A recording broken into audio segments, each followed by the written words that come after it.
OJEE schedule है जदि MCA MTech M plan MBA जो मैंने कोर्सेस अप्लाई कर तुम आज लास्ट डेट है चॉइस लॉक करने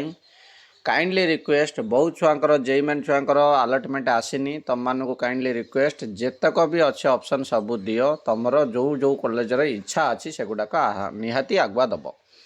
ऑटोमेटिक ना लॉक हो राति 12टा पर्यंत तुम चॉइस लॉकिंग अवेलेबल अच्छी जदि किए भी रजिस्ट्रेशन करना एबे रजिस्ट्रेशन कर चॉइस फिल कर चॉइस लॉक कर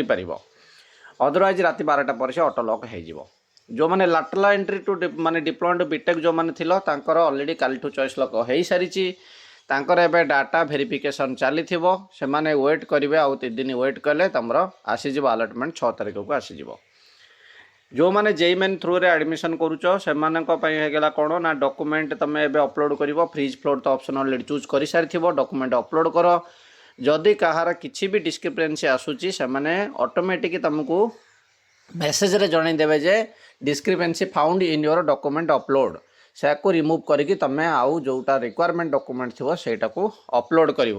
सबतक वेरिफिकेशन हो सारा पर जाइकी तुम सेकेंड राउंड अलॉटमेंट आसीबो जदि कहार किसी भी डॉक्यूमेंट पेंडिंग रही जाउची ताले तार सेकेंड राउंड अलॉटमेंट आउ आसीबो नाही किछि छुआंकर माने पेरेंट्स वर्किंग इन ओडिशा रे किछि नदेले भी चलुची ताको स्किप कर देके आगो तुम नहीं कि पेमेंट करि परिबो आउ पेमेंट कर सारा पर वेट करिवो सेकेंड राउंड अलॉटमेंट पाई जदि किछि भी काउंसलिंग रिलेटेड किछि डाउट रोची कोन होउची तुम इमीडिएटली मेसेज करके जणाओ I will definitely try to help you out thank you all.